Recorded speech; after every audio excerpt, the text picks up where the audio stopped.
So today we're entering the 15th chapter, and the 15th chapter is mainly about tying knots, but somehow it's going to segue from tying knots in things to tying knots on clothes and then into folding clothes. So we will go from tying into folding. Now, we came across tying in the list of Av Malachot, in the list of archetypal acts in the 7th Mishnah. And when we came across it in the context of sewing. So we had a series of actions which began with shearing wool and ended up in sewing a garment, shearing, bleaching, hackling, dyeing, spinning, weaving, and so on, weaving two threads. And then in the middle of this series, we had tying and untying. Hakosher v'hamatir.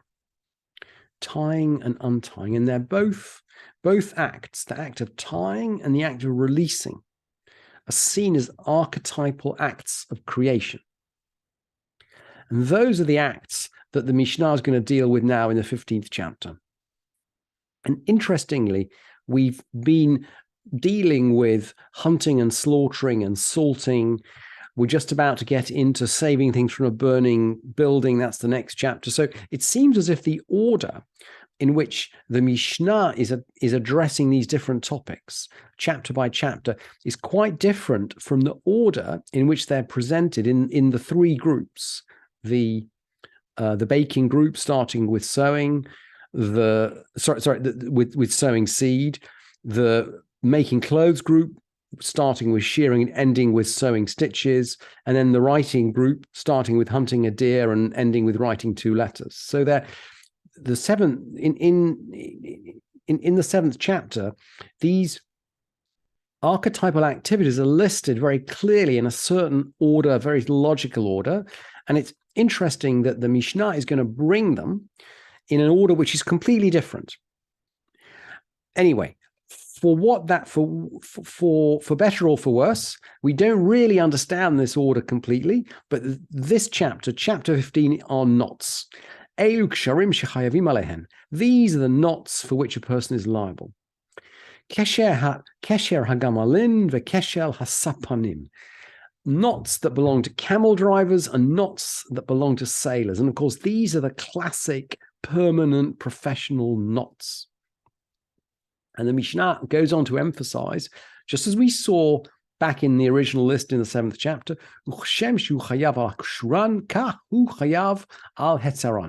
just as one's liable for tying them, so one is guilty for untying them.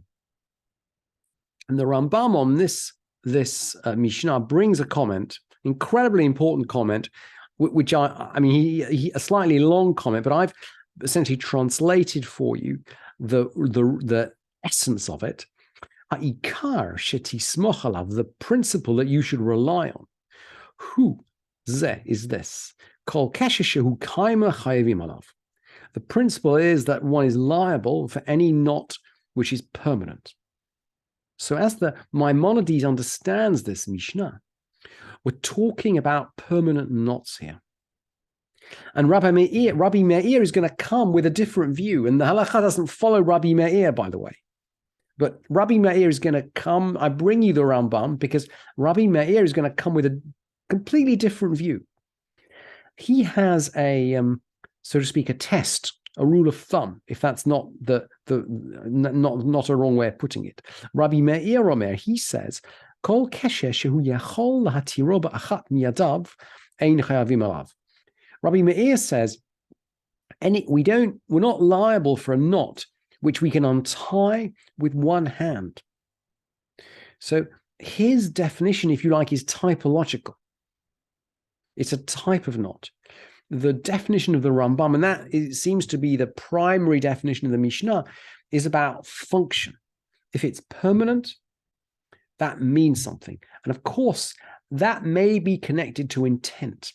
And we've talked before about the role of intent in the definition of creative activity on Shabbat. Sometimes the intent with which something is carried out, for example, is this object important enough to store away in a cupboard?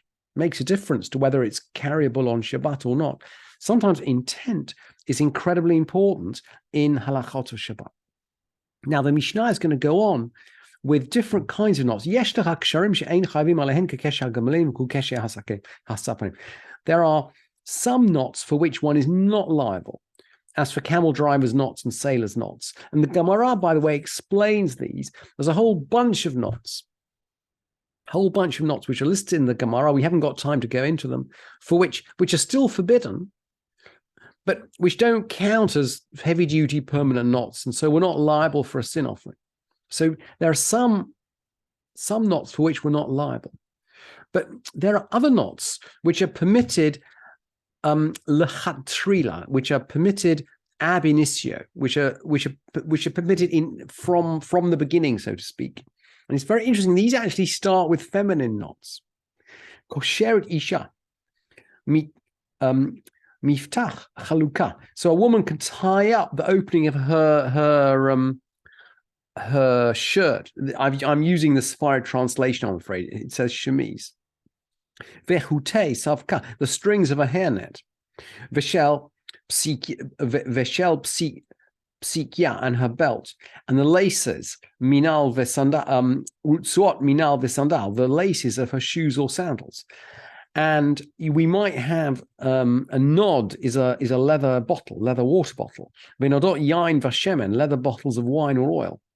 Ve'ukdera shel basar, maybe you have a meat dish. And it seems as though people would cover the meat dish in some kind of cloth or leather covering in those days, and then tied up, maybe to keep it warm. These are the kind of knots which are permitted ab initio. And Rabbi Eliezer ben Yaakov gives other examples where we need to make a knot for other purposes. So we can tie a knot in front of an animal to stop it going out. We can tie a bucket over a well. We might need the water from the well on Shabbat, right? We're going to do that with a belt, but not with a rope.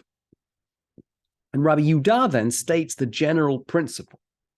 And this is the principle clearly that the Rambam is quoting in his commentary on the first Mishnah. So, Klal Amar Rabbi Yehuda. Rabbi Yehuda stated the general rule.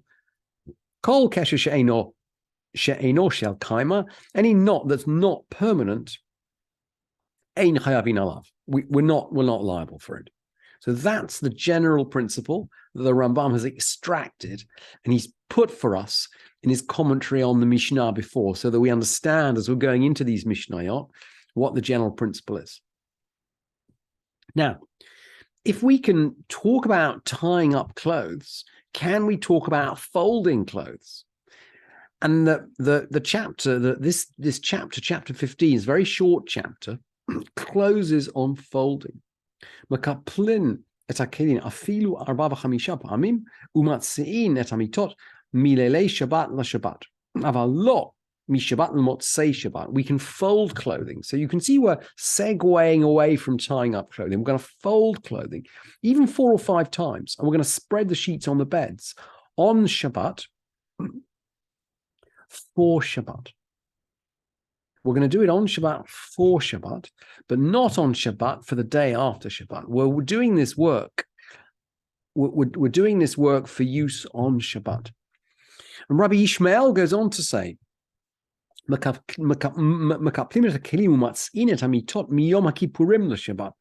Ishmael has a view that you can fold clothing and spread sheets on beds on Yom Kippur for Shabbat. What's he talking about?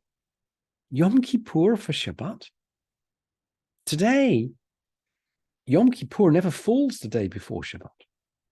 But Rabbi Ishmael's an old timer. He was killed in the Hadrianic persecution. So he's talking about really when the temple was still standing, really.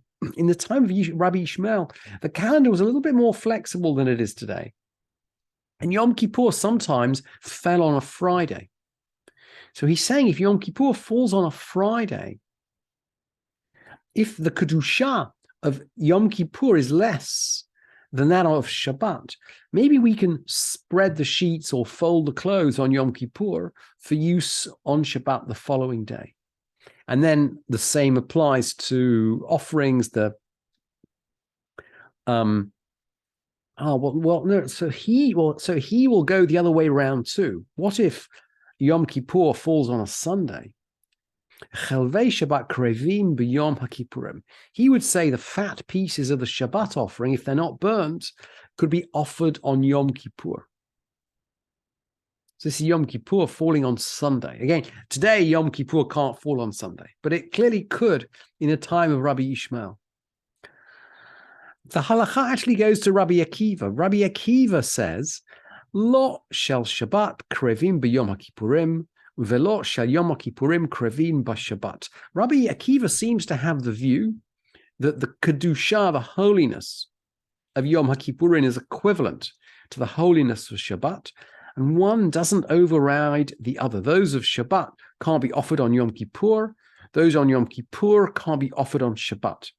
We don't, if you like, carry over from one to the other. The holiness of the 2 days is equivalent.